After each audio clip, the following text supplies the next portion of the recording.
আমি প্রথমে আরেকটা জিনিস একটু স্পষ্ট করবো, অন্য ধরনের ছবি বললেই না আমাদের অনেক দর্শকদের মনে হবে ওরে বাবা এটা বুঝতে পারবো না, এটা ভীষণ আঁতেল একটা ছবি হবে, গম্ভীর ছবি হবে, আমাদের সারা জীবন মানে সারাদিন, এটা খুব স্বাভাবিক, সারাদিনের প্রচুর স্ট্রেস আছে, আবার কেন এত ভাববো, একদম কিন্তু সেটা নয়, বারবার বলছি একদম সেটা নয়, একটা নিটোল গল্প আছে। এবং এই ব্যাপারে তো আমি সার্টিফিকেট দেওয়ার কেউ নেই, এটা মানিক বন্দ্যোপাধ্যায়ের লেখা পুতুল নাচের ইতিকথা। তো সেটাই অনেকটা বলেছি। আমি কেন বলতে চাইছি, এই যে স্বাদটা বা যেভাবে চিত্রকল্পটা তৈরি হয়েছে, সেইটা আমার মনে হয়েছিল যে আমি অনেকদিন পরে এরকম একটা চিত্রনাট্য পেয়েছি, অনেক দিন ধরে শুটিং হচ্ছে, যেখানে একটা সিনেমার মধ্যে অনেকগুলো নিঃশব্দ মুহূর্ত যেরকম আছে, অনেকগুলো পজেস আছে, অনেকটা ভাবনা আছে, কিন্তু সেটা দেখতে গিয়ে যে ভীষণ কাঠখড় পুড়িয়ে বুঝতে হবে বা বই পড়ে শুনতে হবে এমন নয়, একদম আমাদের মতো মানুষদের গল্প বলে, এবং সেই কারণেই আমরা বারবার বলছি সমসাময়িক বা প্রাসঙ্গিক গল্প। হ্যাঁ, সিনেমার স্ক্রিপ্টটা যখন প্রথমবার লালদা সুমন মুখোপাধ্যায় আমাকে শুনিয়েছিলেন, আমার আমি প্রথমত একটু অবাক হয়েছিলাম যে এই চরিত্রটা কেন লালদা আমাকে বলছেন, এক। দ্বিতীয়ত আমার ভয়ও করেছিল, একে শশী, তার উপরে পুতুল নাচের রীতিকথা, কিন্তু তার সঙ্গে সঙ্গে যেটা আমি একটু আগে বললাম, আমার কোথাও একটা বিশ্বাস ছিল যে আমার পরিচালক ঠিক আমাকে দিয়ে ঠিক কাজটা করে নিতে পারবে। এবং অবশ্যই ফ্লোরে পরিচালক, চিত্রগ্রাহক, এডিটর তারা তো আছেন, সহশিল্পী, সহ অভিনেতা অভিনেত্রী যারা আছে, তাদের সাথে একসাথে যদি শুটোয় বাধা না হয় তাহলে শুটটা ঠিক ঠিক বেরোবে না। তো সেটা আদৌ ঠিক ঠিক কতটা ঠিক বেরিয়েছে সেটা আন্তর্জাতিক দর্শকরা বলেছেন, কিন্তু আমাদের নিজেদের দর্শক যারা, বাংলা ছবির যারা দর্শক, আমাদের নিজেদের আপনজন যারা, তারা 1 আগস্ট থেকে দেখবেন বলে এবার আমরাও বেশি উত্তেজিত, কারণ আমাদেরও একটা অপেক্ষা ছিল অনেকদিন যে কবে আসবে, কবে দর্শকরা দেখবে। সেই কারণে we are looking forward to 1 August. আর যেহেতু উপন্যাস নির্ভর, তো অনেকেই সেই তুলনাটা জানেন যে কতটা বইয়ের থেকে আসছে, সেটা কি আমি হ্যাঁ অবশ্যই করতে হয়, কারণ বারবার যেটা আমরা বলছি, জয়া বলছি, আমি বলছি দুটো আলাদা মাধ্যম, এবং সিনেমা যখন হচ্ছে তার মানে কি পরিচালক এই গল্পটা এইভাবে দেখাতে চাইছেন, দ্যাটস হিজ ভার্সন, এক। দ্বিতীয়ত আমি একটা অন্য অঙ্গিকে বলি, যদি সত্যি এই আলোচনাটা হয় তাহলে আমি একটা কারণে খুশি হব, তাহলে আমি বুঝবো যে মানুষ যেরকম ভাবে বই পড়ছিলেন এখনো পড়ছেন, এই ছবিটা দেখবেন বলেও যদি অন্তত 5 জন আবার বইটা পড়েন বা নতুন করে পড়েন, সেটাও কোথাও আমাদের একটা বড় পাওয়া। কারণ একজন শিল্পীর কোথাও সেই দায়িত্বটাও থাকে, তো সেটাও একটা বড় পাওয়া হবে যদি তারা তারপরে পড়ে আমাদের বলেন না এটা হয়নি বা নিন্দে করেন, বাট আমি বলবো যে ঠিক আছে, ওনারা তো বইটা আবার পড়লেন বা নতুন করে পড়লেন, তো সেটাও একটা পাওয়া হবে।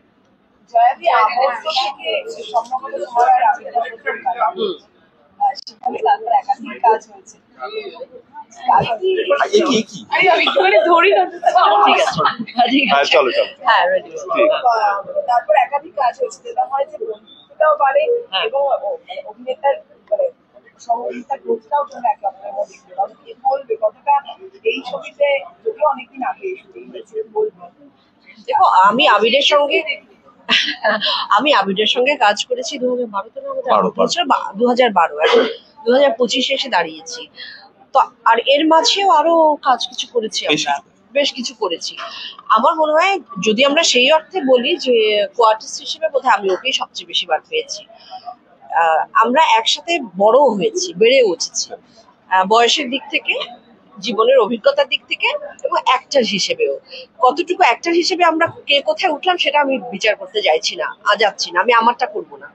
তবে আমি আবিরের এই চরিত্রটির কথা বলবো যে শশী চরিত্র এত সুন্দর করে আসলে কেউ দেখাতে পারতো কিনা আমি ঠিক জানি না, যেহেতু আমি ছবিটি পুরোটা দেখেছি, ও জানে না এখন। আমি রটরডেমে ছিলাম, আমি সেখানে দেখেছি ছবি কিরকম, কেমন ভূয়সী প্রশংসা করেছে, সবার সিনেম্যাটিক এক্সপিরিয়েন্স। কারণ একজন বিদেশি বসে আমাদের এই ভারতবর্ষটাই দেখতে চায়, আমাদের বাংলাই দেখতে চায়, তারা তাদের মতন ছবিতে ফিল্ম দেখতে চায় না, তাদের মতো ক্যারেক্টার দেখতে চায় না, কিন্তু তারা ঠিক ঠিক রিলেট করতে পেরেছে।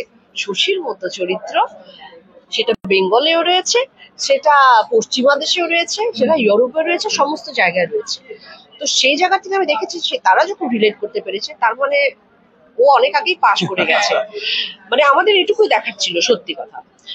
আর ওর সাথে কাজের অভিজ্ঞতা আমাদের, আমি জানি না, আমার তো ভীষণ ভালো লাগে। আমি আমার কোয়ার্টিস্ট হিসেবে আমি সারাক্ষণ, মানে বন্ধু, সহকর্মী, সমস্ত কিছু মিলিয়ে ওর সঙ্গে আমি খুবই কমফোর্টেবল।